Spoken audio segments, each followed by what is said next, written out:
It is June 1797. In Moscow, Russia, history holds its breath as two remarkable lives cross paths in a moment that will be remembered for generations.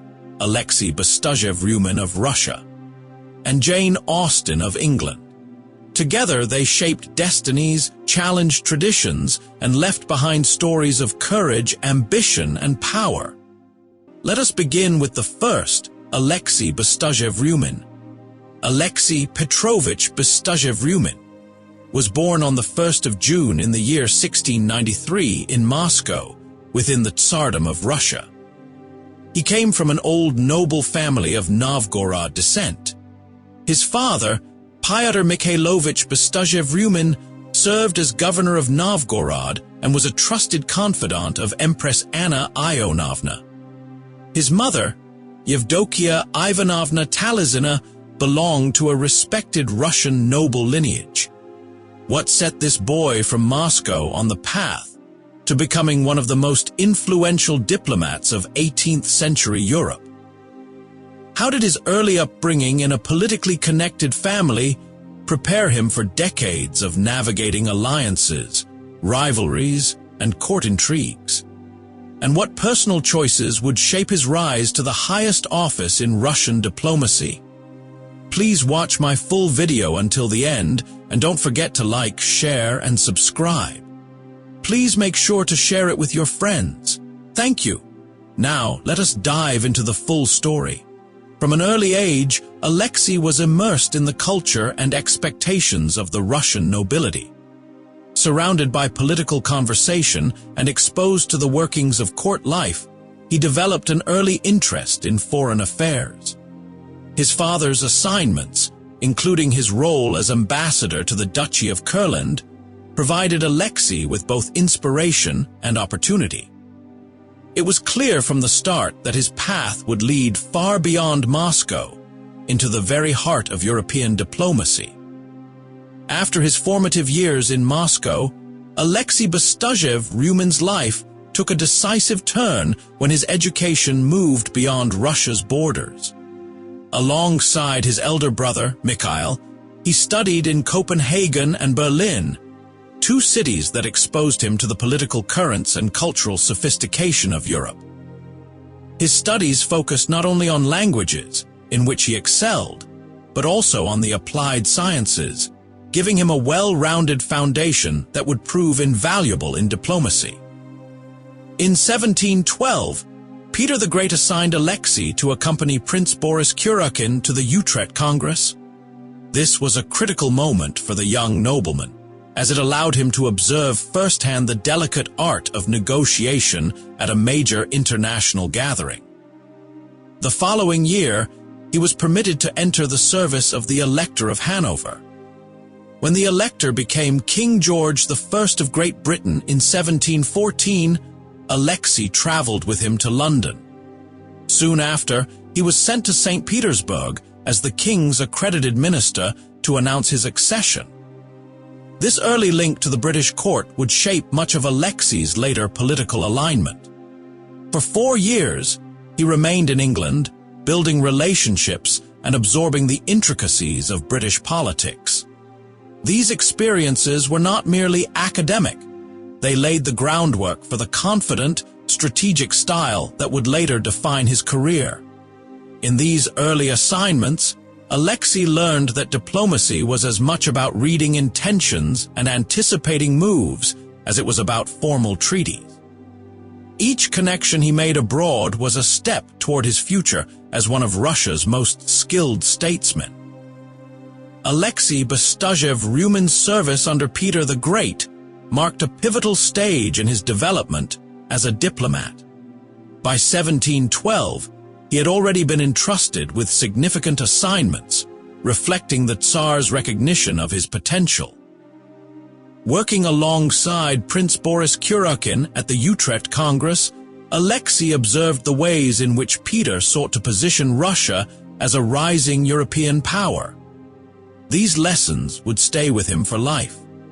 In 1713, Peter permitted Alexey to serve the Elector of Hanover, a strategic move that broadened his network and deepened his understanding of Western European politics. This decision placed Alexey at the intersection of two powerful courts, Russia and Hanover, offering him insight into the delicate balance of loyalty, influence, and opportunity. When the Elector ascended as King George I of Great Britain in 1714, Alexey traveled to London as part of his circle. The king soon dispatched him to St Petersburg to officially announce his accession to the Russian court, a task that required precision, respect, and tact. After this mission, Alexey returned to London, where he spent the next 4 years. During his time in England, Alexey became well acquainted with the political climate and diplomatic strategies of Britain. He also learned how alliances were cultivated behind closed doors, often through subtle gestures and informal discussion. These years cemented his preference for British and Austrian alignment in later foreign policy, a stance that would both elevate and endanger him in the volatile politics of the Russian court. Upon his return to Russia, Alexey Bestuzhev-Ryumin began to formally establish himself within the imperial diplomatic service. His early duties included serving as chief gentleman of the bedchamber at the court of Anne of Curland, a role he held for 2 years without receiving a salary.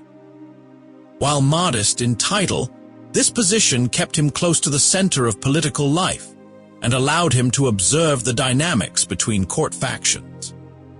In 1721, he succeeded Vasily Dolgorukov as Russian minister at Copenhagen.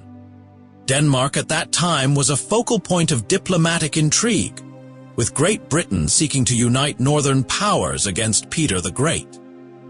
Alexey's mission was to counteract such moves, protecting Russia's strategic interests in the region.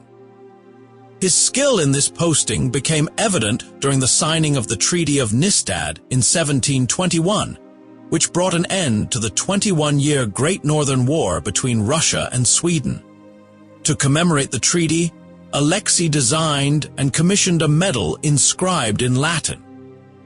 This gesture so impressed Peter the Great, who was then in Derbent, that he sent Alexey a personal letter of thanks along with his portrait. Though his position seemed promising, the sudden death of Peter the Great in February 1725 dealt a heavy blow to Alexey's prospects. Despite his efforts and diplomatic successes, shifting political alliances left him watching from Copenhagen for over a decade, waiting for a chance to return to the Russian court and resume a more active role in shaping the empire's foreign policy. The death of Peter the Great on the 8th of February, 1725, marked a turning point in Alexey Bestuzhev-Ryumin's career. His political support at court weakened almost immediately as new factions rose to power, and the alliances he had cultivated under Peter lost their influence. For more than 10 years, Alexey remained stationed in Copenhagen, unable to secure a return to Russia despite his persistent efforts. This extended absence from the heart of Russian politics was not without frustration. Alexey viewed Russia as a promised land from which he was kept away by rivals and shifting loyalties. Yet, even during this period, he proved his value by quietly assisting Empress Anne, who reigned from 1730 to 1740. His diplomatic skill earned her respect, and in recognition, she awarded him the Order of St. Alexander Nevsky and appointed him as a privy councillor. Alexey also gained the favor of Ernst von Bayern, a powerful figure at court. This alliance led to his return to Russia in 1739, after the downfall of Artemy Petrovich Volinsky. Alexey replaced Volinsky in the council and played a role in supporting Bayern's short-lived regency following Empress Anne's death. However, Bayern's fall from power just weeks later in November 1740 once again left Alexey in a precarious position. with his enemies at court waiting for an opportunity to remove him. These years of uncertainty hardened Alexei's political instincts. He had learned that survival in Russian politics required patience, strategic alliances, and the ability to seize opportunity at precisely the right moment. Alexey Bestuzhev-Ryumin's return to Russia in the late 1730s marked the beginning of a cautious but determined climb back into the heart of imperial politics.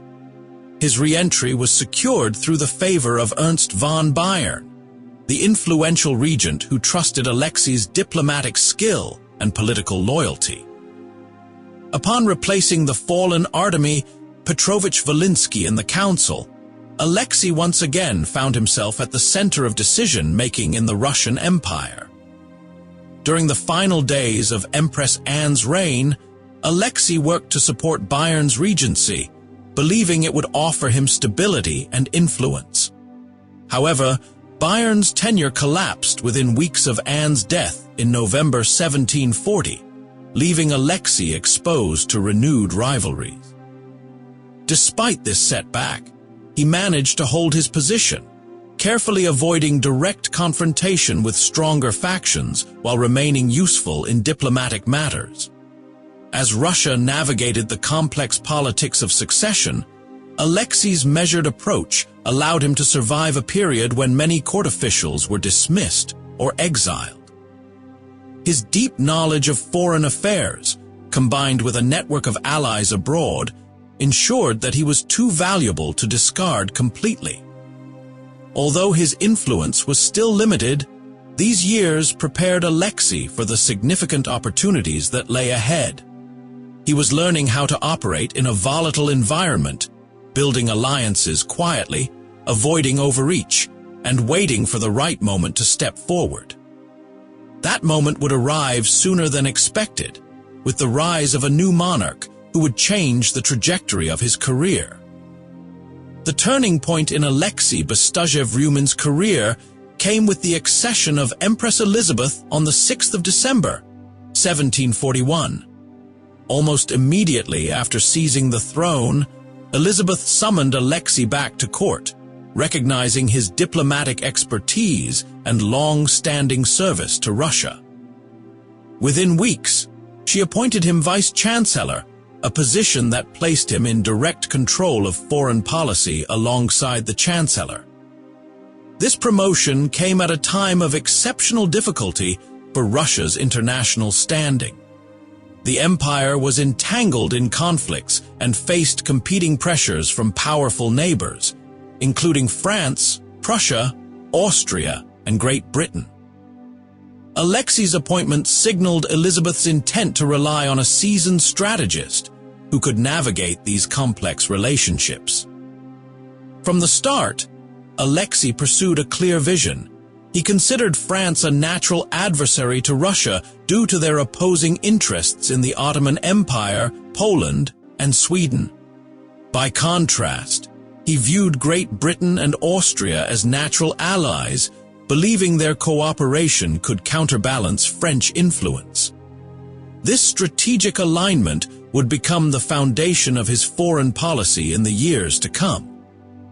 However, his rise to vice-chancellor was not without risk. Many of Elizabeth's close friends and advisors opposed his views, some openly working on behalf of France and Prussia. Intrigues against him began almost immediately, but Alexei's skill, patience, and ability to build alliances allowed him to solidify his position. This was the beginning of nearly 2 decades in which Alexei would dominate Russian diplomacy, steering the empire through wars, alliances, and shifting political landscapes with a steady, if sometimes controversial, hand.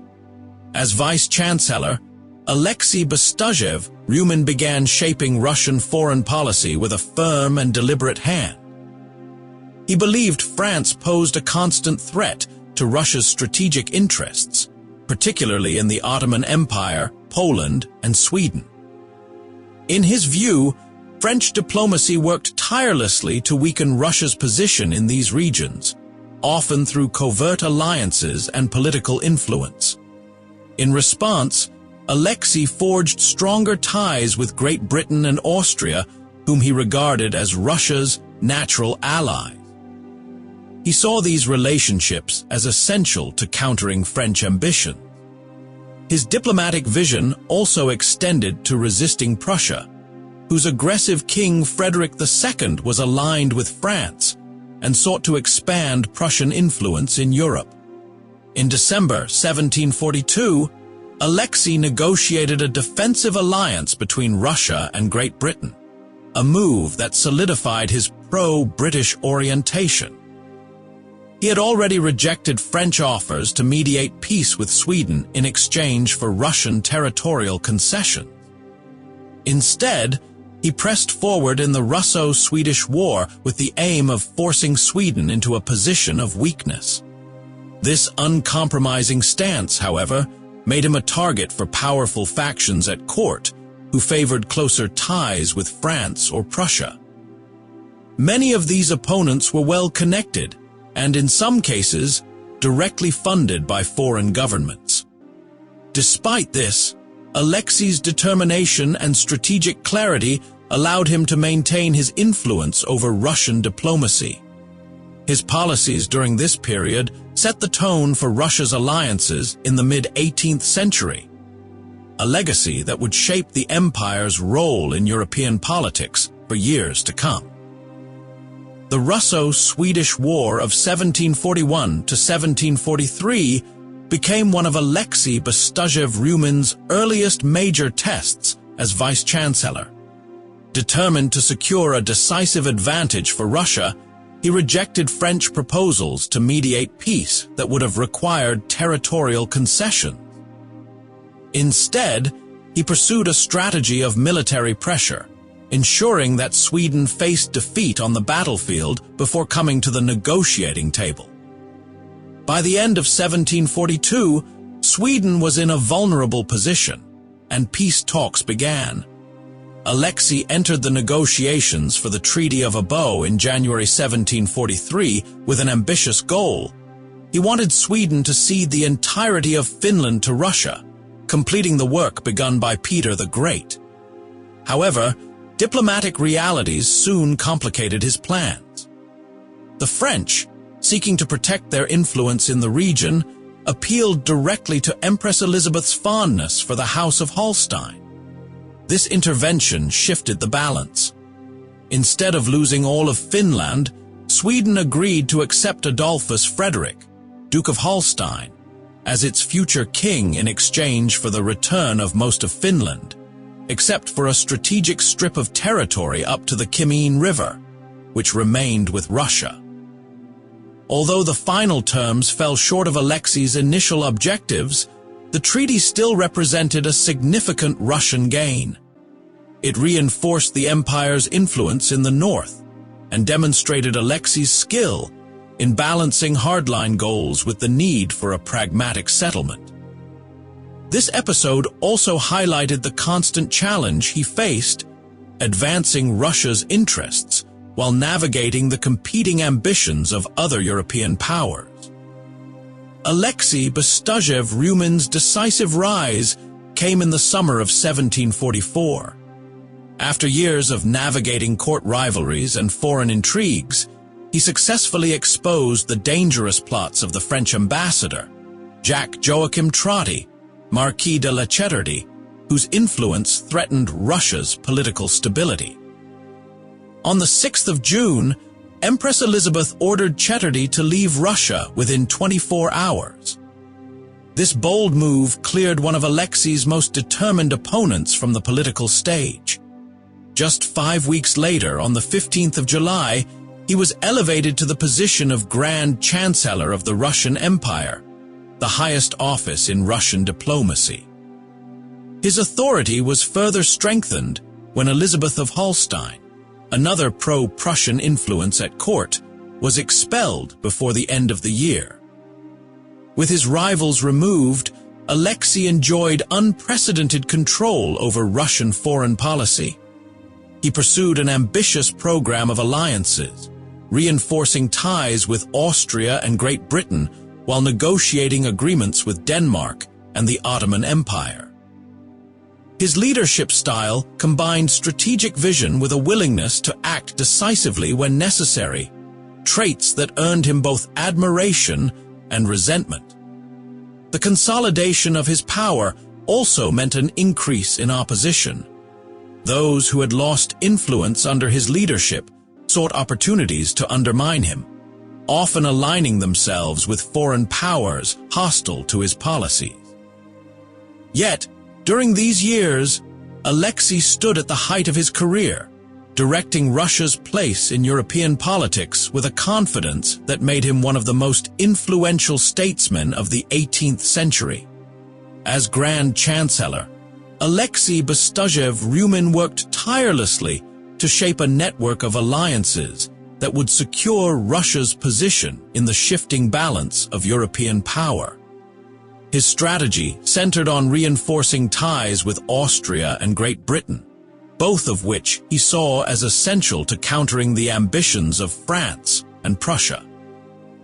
In May 1746, he signed an offensive and defensive alliance with Austria, a move clearly aimed at containing Prussia's growing influence under King Frederick II. This agreement was followed by alliances with Denmark and the Ottoman Empire in 1747, creating a web of diplomatic commitments that reflected Alexei's vision of a united front against France and its allies. However, these successes were shadowed by growing rivalries within the Russian court. Mikhail Illarionovich Vorontsov, once a political ally, became a jealous opponent, supported quietly by Frederick II. Alexei managed to have Vorontsov removed in 1748 by proving that he had accepted funds from Prussia, but the episode underscored the constant dangers of court politics. Beyond internal rivalries, the broader European scene was also changing. The Peace of Aix-la-Chapelle in 1748 restructured alliances across the continent, forcing Alexei to adapt his strategy. His deep distrust of France remained, but the shifting allegiances of Britain, Austria, and Prussia demanded constant reassessment. This period cemented Alexei's reputation as both a skilled strategist and a fierce defender of Russian interests. Yet, his uncompromising views and sharp political instincts ensured that he would always be a target for those who sought a different path for the empire. By the mid-1750s, the diplomatic landscape of Europe began to shift in ways that challenged Alexey Bestuzhev-Ryumin's long-held strategies. The unexpected Anglo-Prussian alliance, formed in the first half of 1756, struck at the heart of his foreign policy. For years, Alexei had argued that Britain was a trustworthy ally and that Prussia posed a significant threat to Russian interests.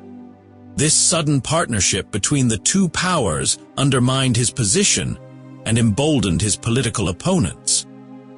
Within the Russian court, factions led by Mikhail Vorontsov and other pro-French figures seized the opportunity to question Alexei's judgment.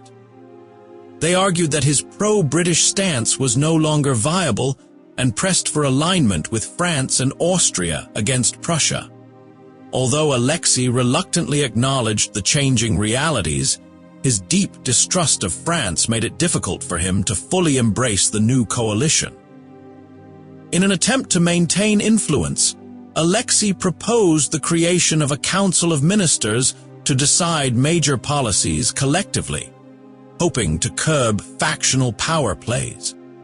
While the council initially supported an alliance with Austria, France, and Poland against Frederick II of Prussia, Alexei continued to resist any direct agreement with France.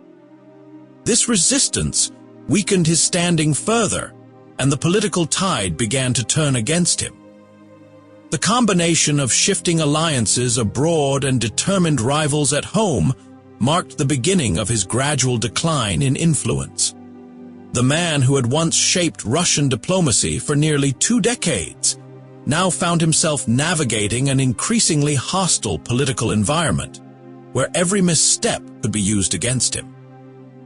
The final years of Alexey Bestuzhev-Ryumin's tenure as Grand Chancellor were marked by relentless opposition and political intrigue. His refusal to fully align with France, despite the shifting diplomatic landscape, gave his rivals ample ammunition. Mikhail Vorontsov and other adversaries portrayed him as obstructing Russia's new strategic direction, painting him as unwilling to adapt to the realities of European politics in the late 1750s. The outbreak of the 7 Years' War in 1756 placed further strain on his position. Russia entered the anti-Prussian coalition, a move made without Alexei's full support. His skepticism toward the alliance with France was well known, and his critics accused him of undermining the war effort. The Russian commander-in-chief, Stepan Fyodorovich Apraksin, won the Battle of Gross-Jägersdorf in 1757, but then withdrew unexpectedly, a decision his opponents linked to Alexei's influence. Although no concrete evidence connected him to Apraksin's retreat, the political damage was done. In April 1759, Alexei was removed from his position as Grand Chancellor and exiled to his estate at Goratovo. This abrupt dismissal ended nearly 2 decades of dominance in Russian foreign policy.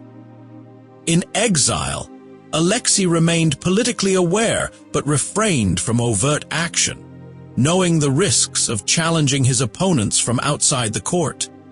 The fall from power was a stark reminder of the volatility of imperial politics, where decades of service could be undone by a single shift in alliances or a well-timed accusation. For Alexei, it was the beginning of a quieter chapter, though his story was not yet over. Alexey Bestuzhev-Ryumin's political exile came to an end with the dramatic rise of Catherine II to the throne on the 28th of June, 1762. Recognizing his extensive diplomatic experience and his long-standing loyalty to the Russian state, Catherine recalled him from his estate at Goratovo and restored him to court. As a mark of her favor, she appointed him Field Marshal, a prestigious title that acknowledged his service, though it did not place him back in the center of political decision-making. While his return was greeted with respect, Alexei no longer held the same influence he had enjoyed as Grand Chancellor.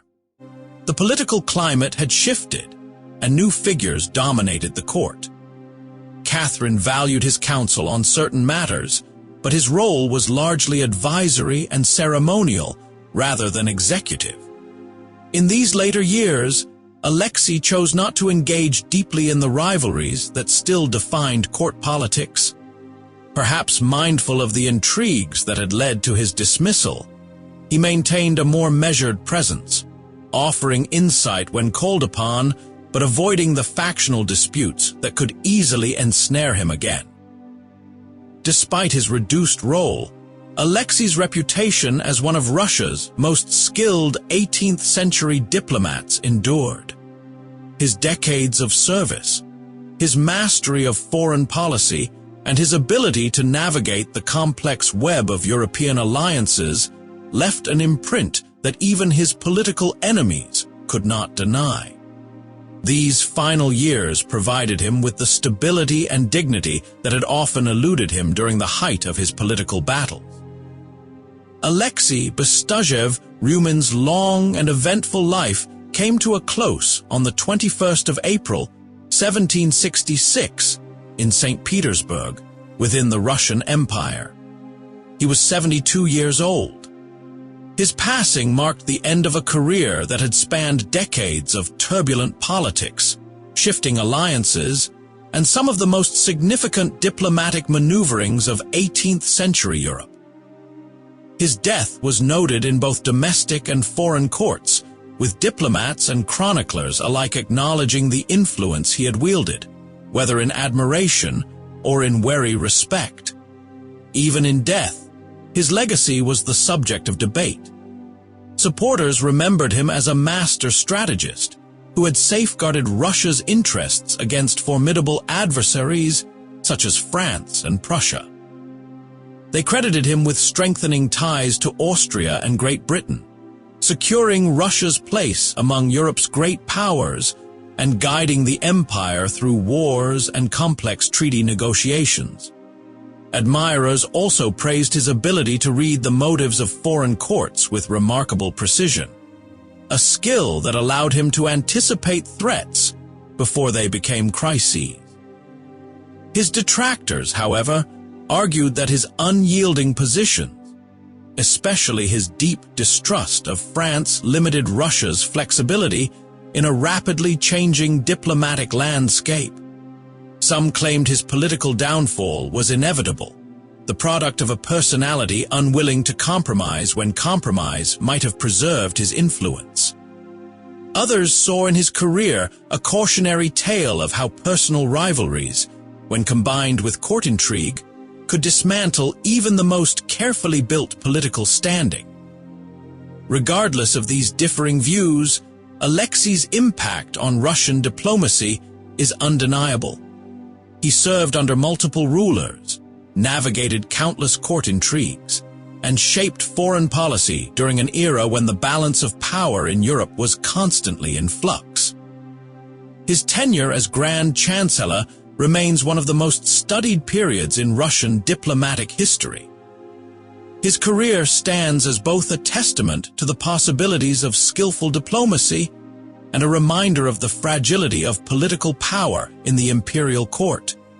Today, historians regard him as one of the most influential Russian statesmen of his century, a figure whose life story reflects the complexities, ambitions, and perils of high politics in the age of empires, leaving a legacy that still invites reflection and debate.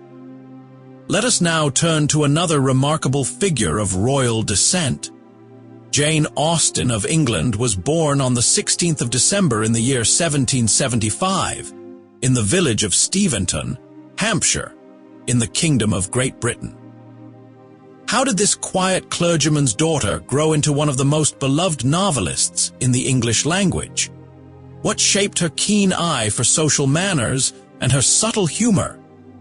And how did she navigate the restrictions of her time to leave a legacy that still captivates readers across the globe? Jane Austen was the seventh of 8 children born to Reverend George Austen and his wife Cassandra Lee Austen. Her father was the rector of Steventon, serving the small rural parish, while her mother came from a family with its own distinguished connections. The Austen home was a lively one, filled with books, conversation, and a sense of gentle humor that would later infuse Jane's writing. Education was valued in the household, and both boys and girls were encouraged to read widely. Jane's earliest years were spent exploring the countryside around Steventon and listening to the stories, wit, and observations of her family members.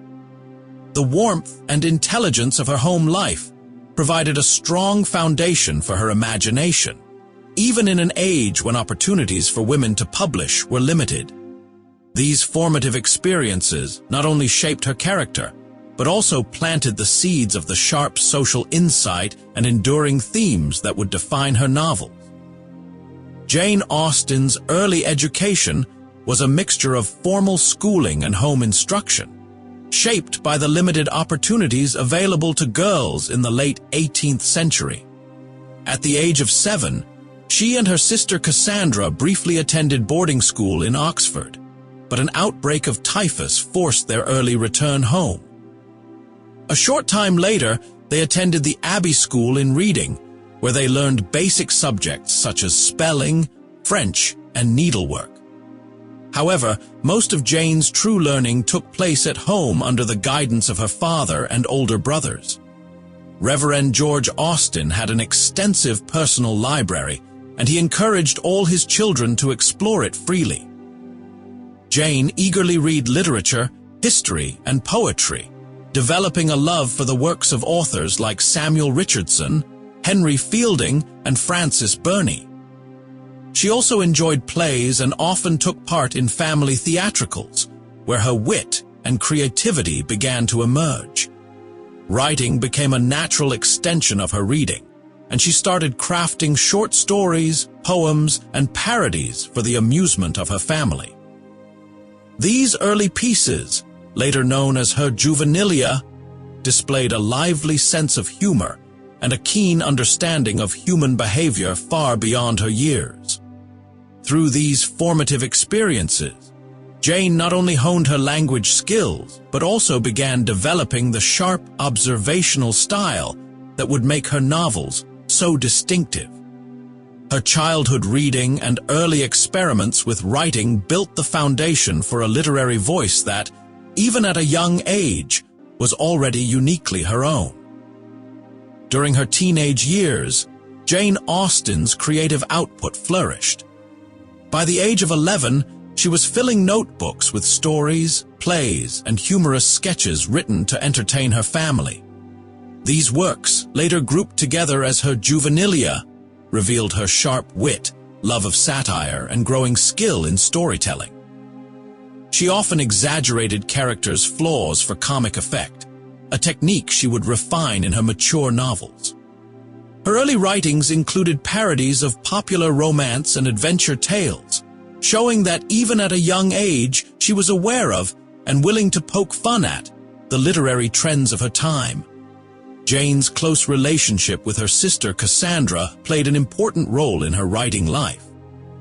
Cassandra acted as a confidante, sounding board, and critic, encouraging Jane to develop her ideas further. Their strong bond provided Jane with a safe space to experiment with style and narrative voice. The Austen household's love of reading and performance also kept her creativity well fed. She participated in family theatricals and listened closely to the conversations of visitors, storing observations that would later find their way into her fiction. By her mid-teens, Jane had begun writing longer and more complex works, moving beyond brief sketches into structured narratives. These early attempts gave her valuable practice in pacing, character development, and dialogue, skills that would later define her novels. Even at this young age, she demonstrated a remarkable ability to blend humor with insight, laying the groundwork for the enduring literary legacy she would one day create. The late 1780s and early 1790s brought changes that would broaden Jane Austen's social experiences. Although the Austen family remained based in Steventon, they often visited relatives and friends in other parts of England, exposing Jane to a variety of people and settings.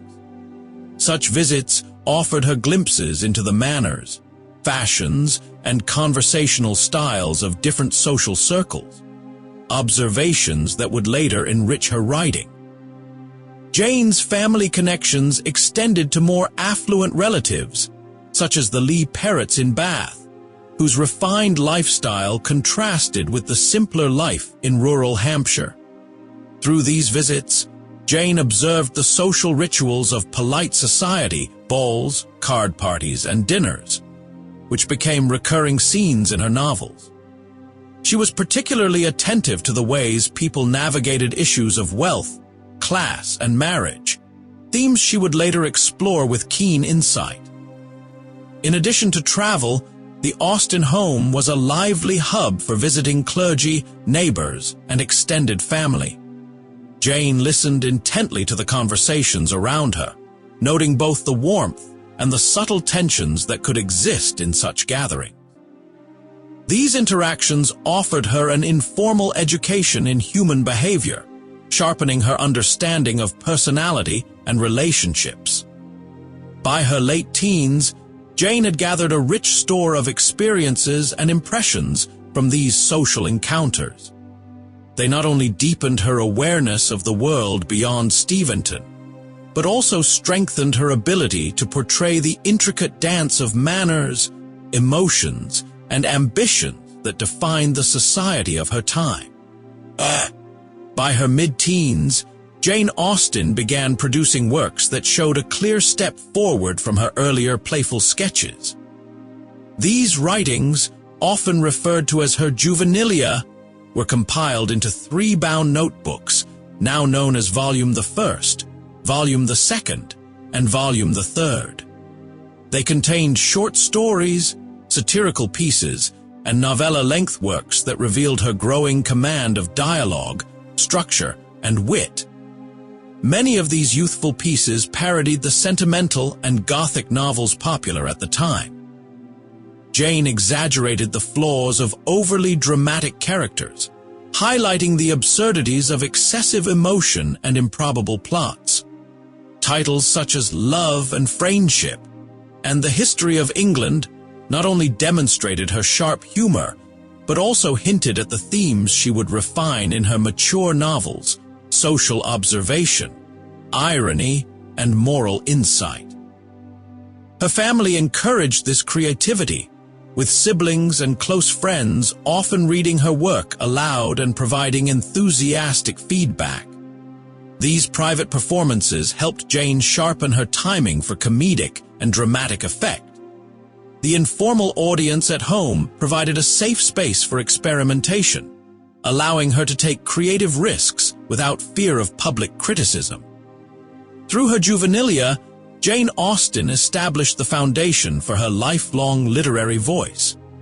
These works preserved her playful spirit while foreshadowing the more nuanced storytelling that would come. They also stand as early evidence of her ability to entertain while offering keen commentary on the society around her. While little is known in absolute detail about Jane Austen's romantic life, the glimpses we have suggest that her early experiences left a lasting mark on her writing. One notable episode took place during a seaside visit in her early 20s, where she met a young man believed to have captured her heart. The relationship ended abruptly, reportedly due to circumstances beyond their control, and his death soon afterward left her with a sense of loss that lingered. Another significant chapter in her personal life came with Harris Bigwither, a long-time family acquaintance. In December 1802, he proposed to Jane, and she initially accepted. However, the following morning she withdrew her consent. Contemporary accounts suggest that, although the match was financially secure, it may not have offered the deep companionship she valued. This decision showed her unwillingness to marry solely for status or stability, a choice reflected in the moral convictions of her later heroines. These romantic episodes, whether tender or bittersweet, influenced her nuanced portrayals of love in her novels.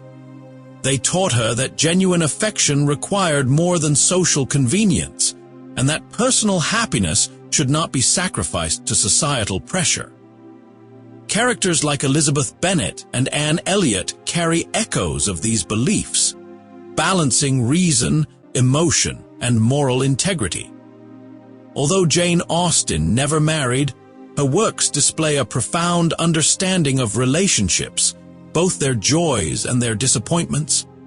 Her personal experiences, though few in number, deepened the authenticity of her fictional romances and gave her a clear-eyed perspective on the complexities of love in the world she knew. By her early 20s, Jane Austen began focusing on creating full-length novels, expanding the sharp wit and keen observation she had honed in her shorter works. Around 1795, she completed the first version of Elinor and Marion, written in the form of letters between characters. This epistolary style was common at the time, but Jane later transformed the story into a traditional narrative format, which would eventually become Sense and Sensibility. Not long after, she drafted First Impressions, a lively and romantic tale that showcased her gift for memorable characters and social commentary. This work, though initially rejected by a publisher in 1797, would later be extensively revised and emerge as Pride and Prejudice, one of the most celebrated novels in English literature.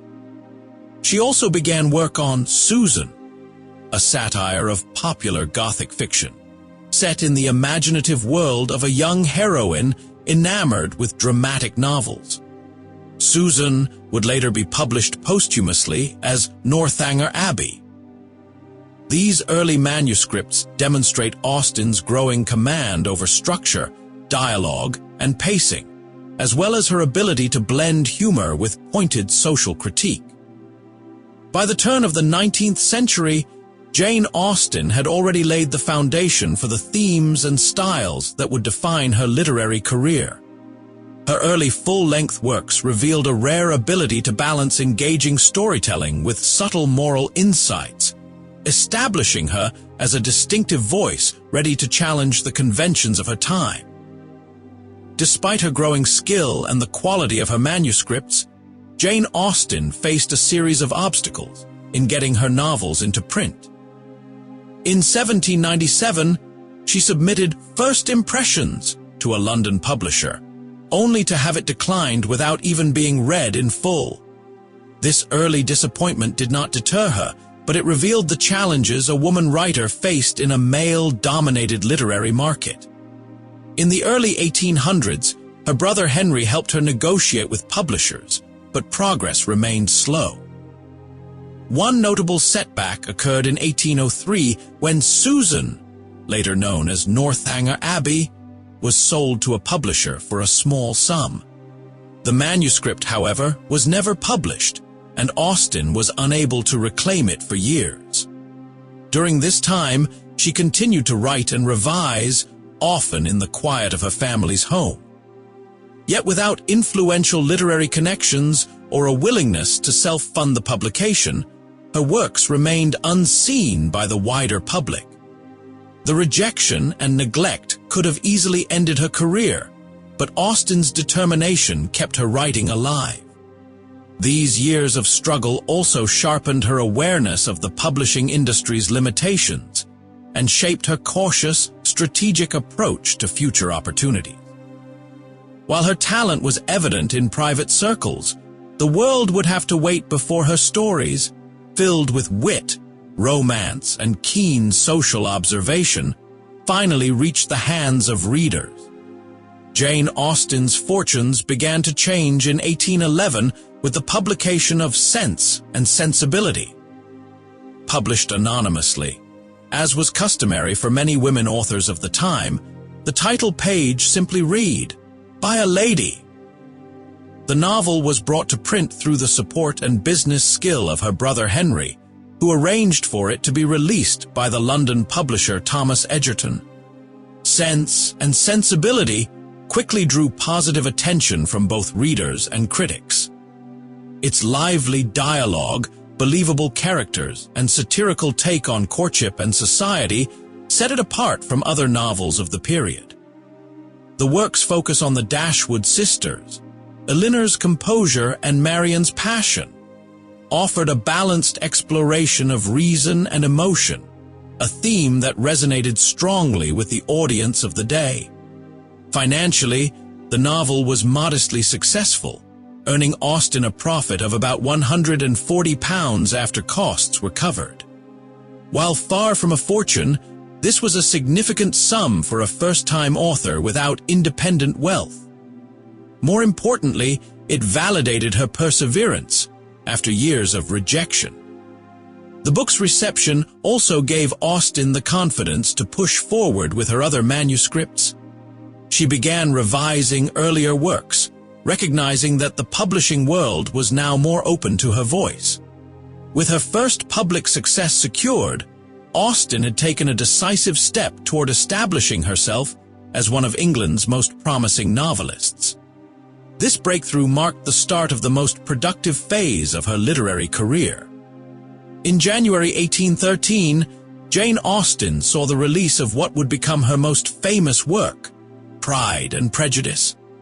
Like her earlier novel, it was published anonymously with the same simple credit, "By a Lady." The publisher, Thomas Egerton, recognized the potential of the manuscript and released it in 3 volumes.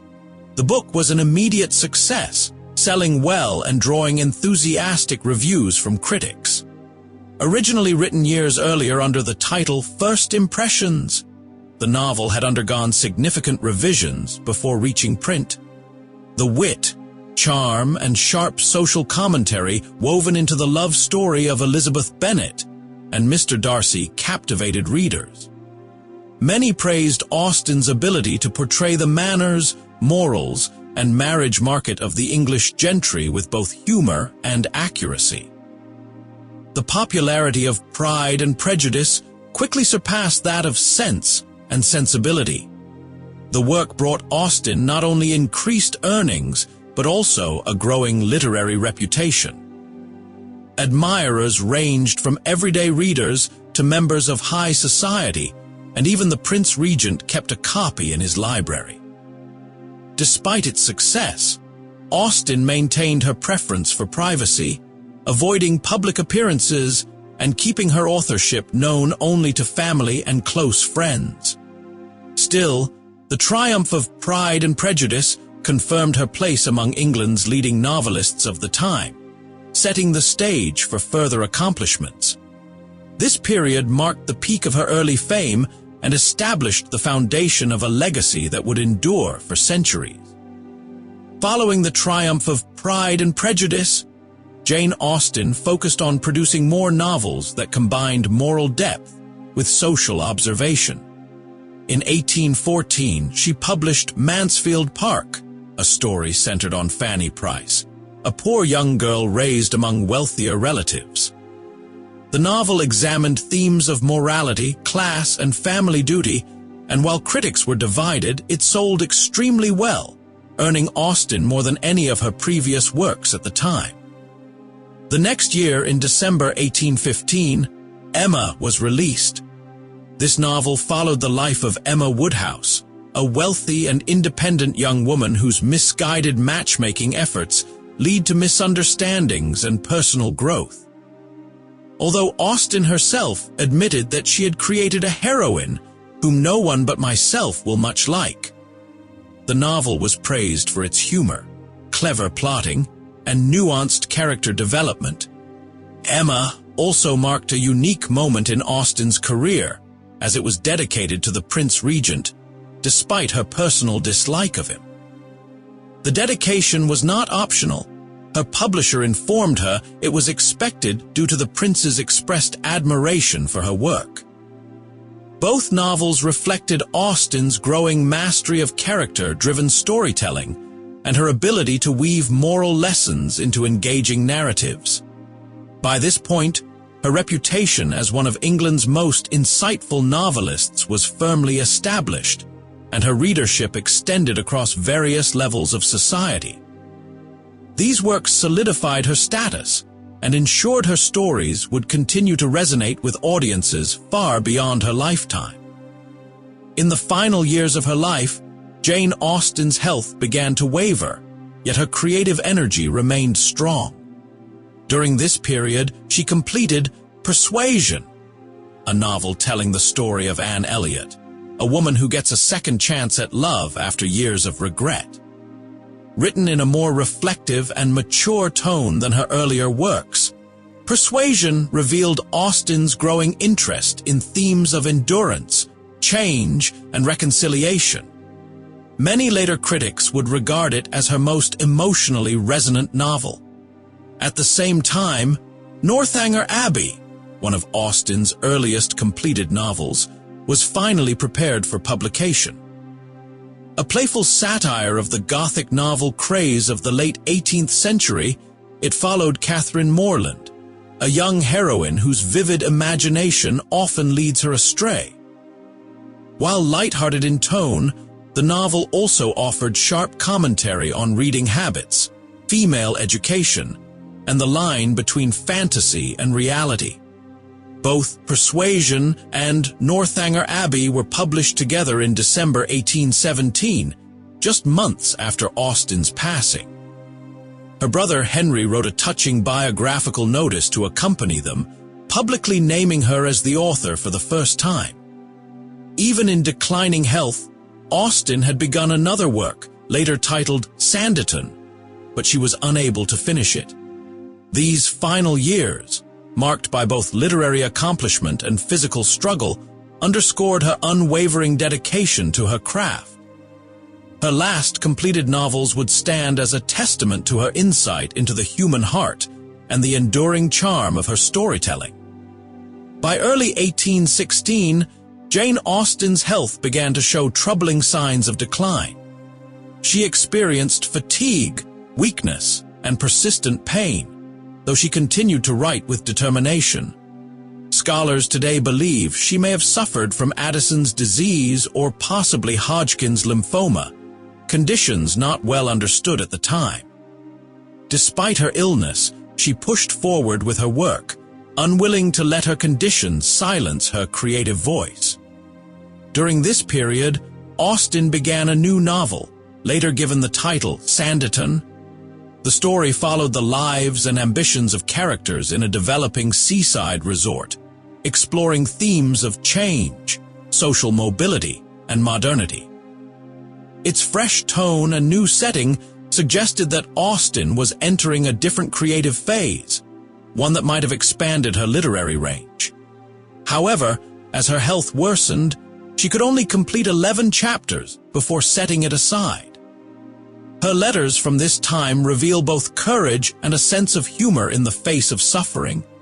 She continued to engage in family life, correspond with friends, and review the proofs of Persuasion and Northanger Abbey. Yet, it was clear to those close to her that her strength was failing. The unfinished manuscript of Sanditon remains a poignant reminder of the stories Austen could not tell. Even as her body weakened, her imagination stayed vibrant, offering a final glimpse into the evolving artistry of one of England's most beloved novelists. Jane Austen's health declined noticeably in the first months of 1817. Determined to seek better medical attention, she traveled with her sister Cassandra to Winchester, England, in May of that year. They rented lodgings close to her physician so that treatment could be more frequent and accessible. Friends and family remarked on her weakened appearance, describing her pale complexion, reduced strength, and the quiet courage with which she faced her condition. Despite moments of optimism, it became increasingly clear that her illness was progressing. Letters from this period reveal her continued concern for the well-being of her loved ones, as well as her unshaken sense of humor, even when pain and fatigue limited her daily activities. Visitors recalled her gentle composure, a reflection of both her personal dignity and her deep religious faith. As the summer approached, her mobility decreased, and Cassandra took on the role of constant caregiver, managing both medical needs and the comfort of their small household. The two sisters spent quiet hours together, reading, talking, and recalling shared memories from their childhood at Steventon. By mid-July, her condition had reached a critical stage. Those closest to her understood that the end was near, though they rarely spoke of it openly. Friends in the literary community, unaware of how grave her illness had become, continued to hope for her recovery. In Winchester, the atmosphere in her lodgings was one of tender vigilance, a mixture of watchfulness, devotion, and the unspoken acceptance that time with her was drawing short. On the morning of July 18th, 1817, Jane Austen of England passed away peacefully in Winchester, Hampshire, at the age of 41, with her sister Cassandra by her side. The cause of her death remains uncertain, though modern theories suggest Addison's disease or Hodgkin's lymphoma. Her final words to Cassandra expressed gratitude and a deep sense of faith, reflecting the quiet strength that had carried her through life's challenges. She was buried in Winchester Cathedral on July 24th, an honor seldom granted to women without noble rank in her era. The inscription on her grave made no mention of her literary achievements, instead emphasizing her personal virtues and devotion to family, a choice that mirrored the customs of the time and her family's modesty. In the months and years that followed, her novels steadily gained recognition, culminating in the posthumous publication of Persuasion and Northanger Abbey in December 1817. Her brother Henry's biographical notice, printed alongside these works, publicly identified her as the author for the first time, sparking renewed interest in her earlier novels. By the late Victorian era, she had become a beloved figure among Jannates, whose admiration helped cement her place in the literary canon. Across the 20th and 21st centuries, countless adaptations for stage, film, and television expanded her influence, while academic scholarship examined her work through historical, feminist, and cultural lenses. Today, Jane Austen is celebrated not only as one of England's most enduring novelists, but as a cultural icon whose insight into human relationships continues to resonate worldwide. Her voice, refined yet timeless, still speaks to readers over 2 centuries later. Her works have inspired countless readers to reflect on themes of love, morality, and self-discovery, bridging the gap between her era and the present day. From classrooms to book clubs, her novels remain a touchstone for discussions on character, choice, and the human spirit. Statues, commemorative coins, and literary festivals in her honor ensure that her name and image are cherished not only in England but across the globe. In this way, her influence extends far beyond literature, becoming part of cultural memory itself, a testament to the enduring power of a writer whose pen captured the truths of the heart. What do you think about Alexey Bestuzhev-Ryumin of Russia? Was he a masterful statesman, a man whose skill in diplomacy and steadfast loyalty to his vision shaped Russia's role in Europe? Or was he a political casualty, outmaneuvered by rivals, enduring dismissal, and left to watch his influence fade in the shifting tides of power? And what about Jane Austen of England? Was she a literary genius, capturing the human heart with wit, grace, and stories that continue to inspire across centuries? Or was she a quiet observer, her talent overlooked in her own lifetime, her struggles hidden behind the modesty of her era? Were these two figures the guiding forces of their respective worlds, one through politics, the other through prose? Or were they bound by the same truth, that even the brightest voices can be tested by time, circumstance, and the limits of recognition? Let us know in the comments below. And if this story moved you, please like, share, and subscribe to our channel for more powerful tales from the past, stories of courage, choice, and the quiet force behind history. Thank you so much for watching.